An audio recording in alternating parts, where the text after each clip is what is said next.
This lecture we discussed it before, I think, in one of the Zoom meetings, but I thought I will record it because I started to see few recurrences happening in for skin patients with SCC, squamous cell carcinoma of the forehead, or in to be more specific, in the supraorbital region. It's a common sight for SCCs and those who are doing skin rotation or working in skin with skin cancer patients. You will see that some patients will come with SCC in the supraorbital region.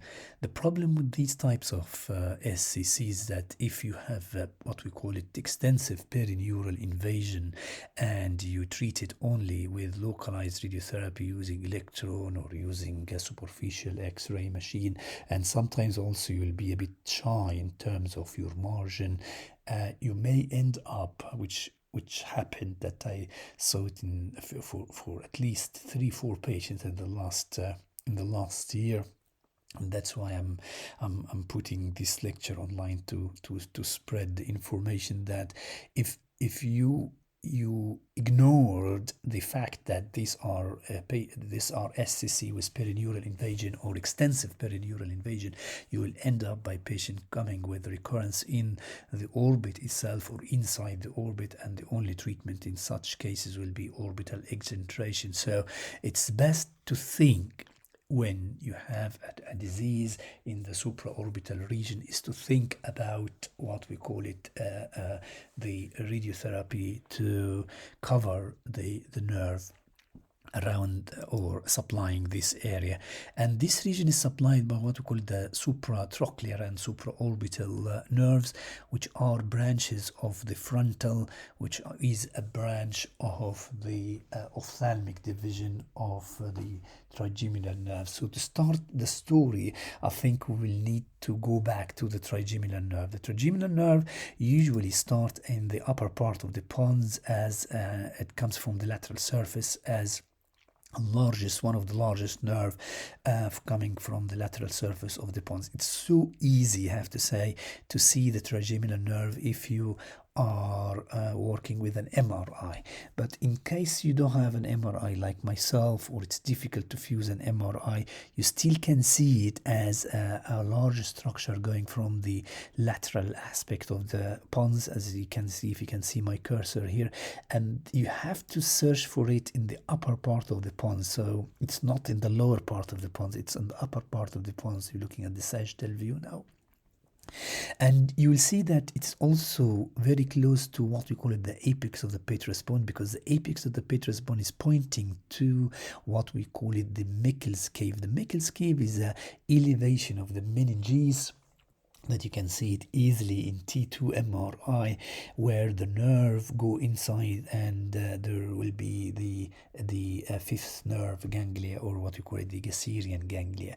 The Gasserian ganglia then, they will give us the three main branches of the trigeminal nerve, as you all know: V1, V2, V3, or the ophthalmic division, V1, maxillary division, and the mandibular division.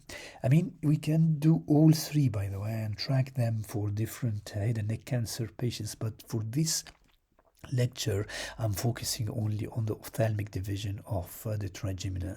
When the ophthalmic division of the trigeminal will come out of the cavernous sinus, it will go to the orbit through what we call it the superior orbital fissure. And the superior orbital fissure, as we all know, it's a junction between the lesser and greater wing of the sphenoid, and it's an opening that can easily seen lateral to the optic nerve. We all know the optic nerve, and it's easy to see. So if you look laterally, you will see a defect there in the wing of sphenoid, and if you move with it, then you see that it is moving as well. So it's not a foramina that you will remain stable. If you put your cursor and you go up and down, you see it's stable. It's moving because it's an oblique superior orbital fissure. The ophthalmic division of the fifth nerve will go to the orbit, or to go inside the orbit through the superior orbital fissure. So to draw it, we will familiarize ourselves with the trigeminal nerve, we'll familiarize ourselves with the cavernous sinus, and we will need to familiarize ourselves with the superior orbital fissure. In a previous lecture, we talked that superior orbital fissure is also a very important structure going through it. The third cranial nerve, the fourth cranial nerve, the abducent nerve, the sixth cranial nerve, as well as V1 going through the superior orbital fissure. And because of the cross-talking as well, usually we cover the superior orbital fissure properly. One is asking me, so how did you know that this is the cavernous sinus? It's so easy. I mean, the pituitary fossa is here, and the structure medial to the temporal lobe of the brain, we know that this is a temporal lobe of the brain. The structure medial to the temporal lobe of the brain will be the cavernous sinus. So we need to familiarize ourselves as well with the cavernous sinus, and we will draw it now. Then the ophthalmic nerve will go inside the orbit. It will divide into three main branches, and the names are based on where it is going and supplying. Ophthalmic nerve is responsible for the ciliary corneal sensation, as well as the forehead sensation and lacrimal gland nerve supply. So it divides into what we call it the lacrimal nerve, and it goes along the lateral rectus muscle to supply the lacrimal gland up in the orbit. There is also the nasociliar branch, which goes to the medial side along the medial rectus muscle to supply the ciliary and the cornea. And we have also what we call it the frontal, and the frontal nerve is the continuation of the ophthalmic. The continuation of the ophthalmic means that as if it's the largest of the three branches. So when it goes inside the orbit, it will divide into frontal, lacrimal, nasociliary. The frontal will move in the roof of the orbit, between what we call it the superior oblique and levator palpebral superiosus muscle and the periosteum.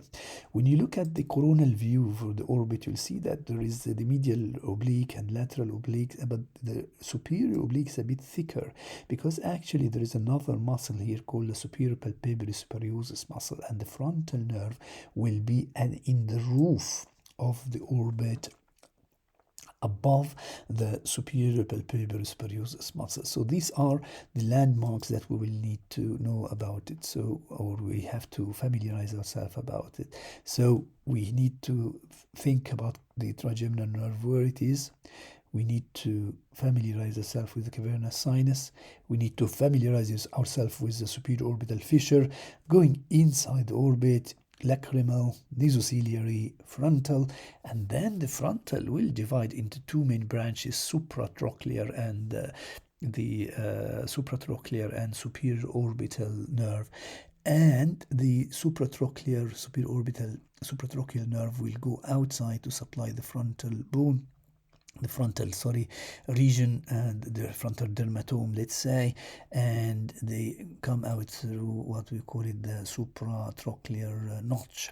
You cannot see it without looking in the bone window. So if you go to the bone window and you go to the roof of the orbit, you'll see a very tiny notch at most medial end of the orbit, as you can see it here.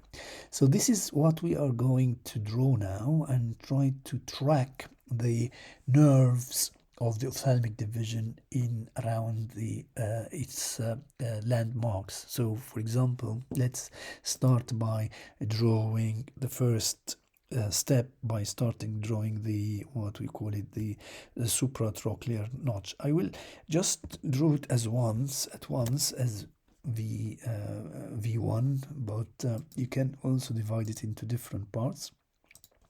But let's start by drawing, and the first step I will draw what we call the supraorbital or supratrochlear notch here. Okay, so you can see it on this, and then I will search for what I call it also the superior orbital fissure. As I said, it's a defect, or it's a junction between the lesser and greater wing of sphenoid. It's easy to see lateral to the optic nerve. So if I go to the optic nerve here, it's in this area here, lateral to the optic nerve, so it should be on this region. This is the superior orbital fissure, and I can also draw it in multiple slides so to cover it fully and properly.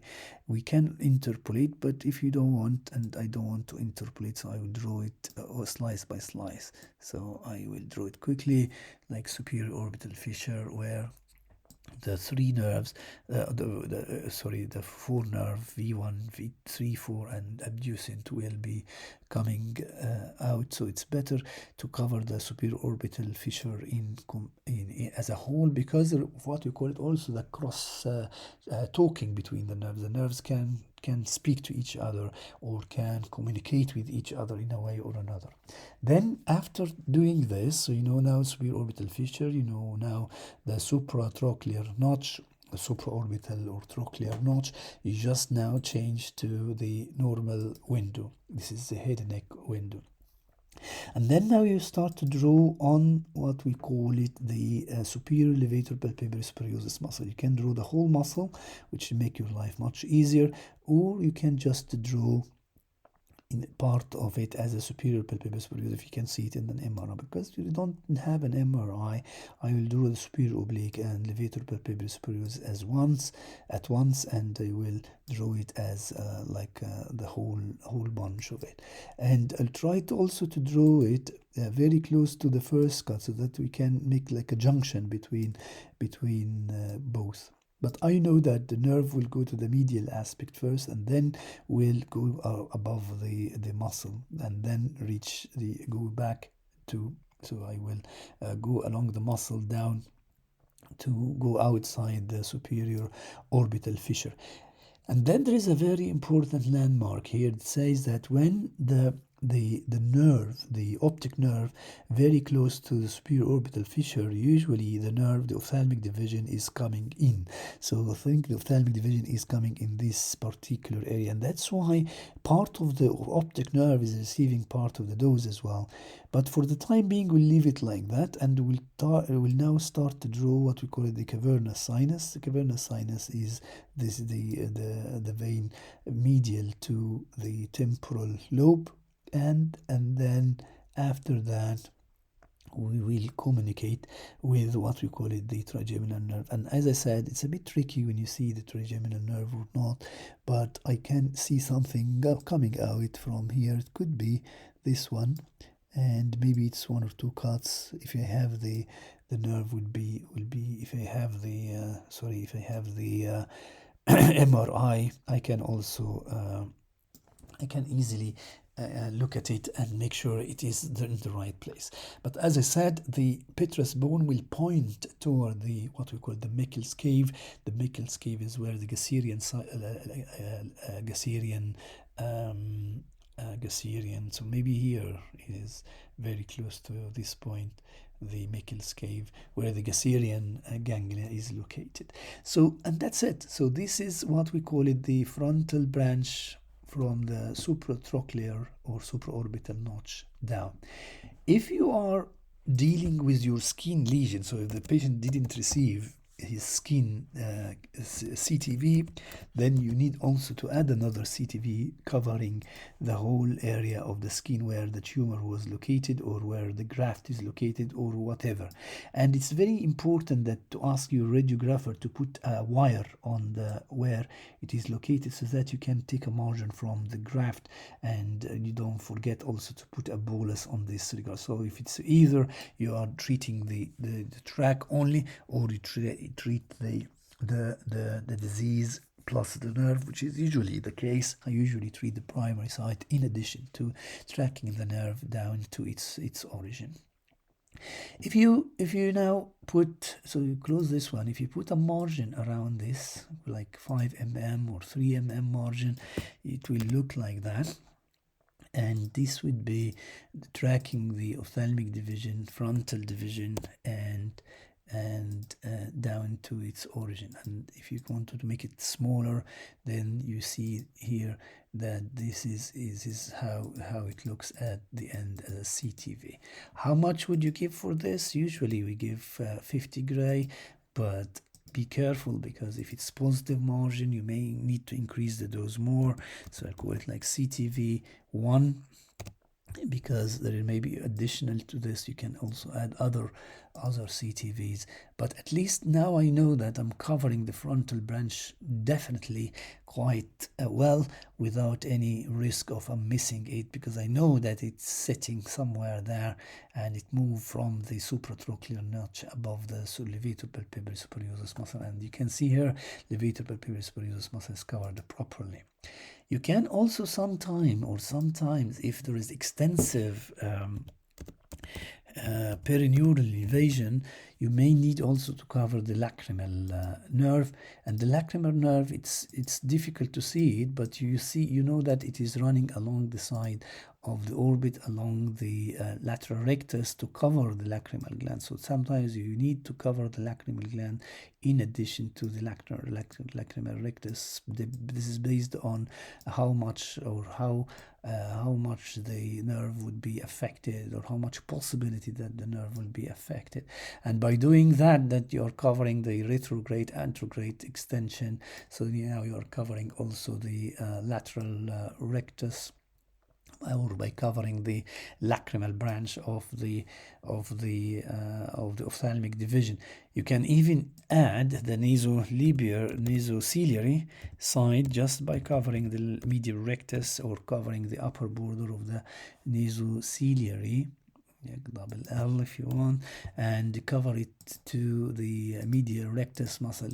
But by doing this, you're just covering almost the whole orbit, by the way. So if you're covering the medial wall of the orbit, or covering the medial rectus muscle, or by drawing it properly, I think you are now covering most of, or almost all branches of the lacrimal, the ophthalmic division, both anterograde and retrograde. But this will be the price for that you will only or almost irradiating almost the whole orbit. If you add a margin to this, you will end up by covering the whole orbit. As I said, how much dose would you give here? I give 50 gray, 54 gray sometimes, and I just keep the eye dose to 50. Majority of our patients already had a cataract operation because they are old patients, but you definitely have to consent the patient for keratitis, cataract operation, and sometimes I even consent them for eye damage. If there is a positive margin in the primary site, you may need to increase the dose up there, but it's not usually a big issue. The main issue is how to cover the cavernous sinus region and cover the trigeminal nerve region, just by covering down to its origin. If you add a PTV to all this, I know it will be a big volume, but this will give you the best security for your patient, or best secure, or you're securing your patient from extensive recurrence, because as I said, the price for a recurrence in this region will be orbital exentration. So this is a tracking of the what we call it the V1 divisions. Again, just to summarize: trigeminal, Gasserian ganglion, Meckel's cave, cavernous sinus. Usually it's a lateral wall of the cavernous sinus if we don't want to draw the whole cavernous sinus, although I would recommend to draw the whole cavernous sinus because we don't know how much of variation will be there. Superior orbital fissure along the muscle, superior palpebrae superioris muscle and the superior rectus muscle, covering the frontal, the supratrochlear, supraorbital nerve properly, and this will cover your ophthalmic division properly. And this is, hope this is useful for you to use. Maybe we can do another lecture using or tracking the V2, another one to track the mandibular nerve in series. I mean, this is not an invention, by the way. You have this in guidelines. You have guidelines to how to draw ophthalmic division, or how to think there is a paper coming from UCF, very, very useful, I have to say. But I just want here to spread the information for you to, you may face it, so please think about doing it and discuss it with your colleagues on how can we track the ophthalmic division. There is no harm of asking the radiologist, by the way, to help you and guide you with that. There is no harm definitely of using an MRI, although even I would recommend to get an MRI fusion, but be careful because sometimes the fusion may not be very accurate. So just you have, I mean, knowing the bony landmarks on the CT, because the patient will be treated on the CT scan. So if knowing the landmarks on the CT scan will definitely help to make sure that you are following the nerve in the right way. So hopefully this is a useful lecture. And please, if you have any question or comment, put it in the comment. I'm happy to discuss it with you. Thank you.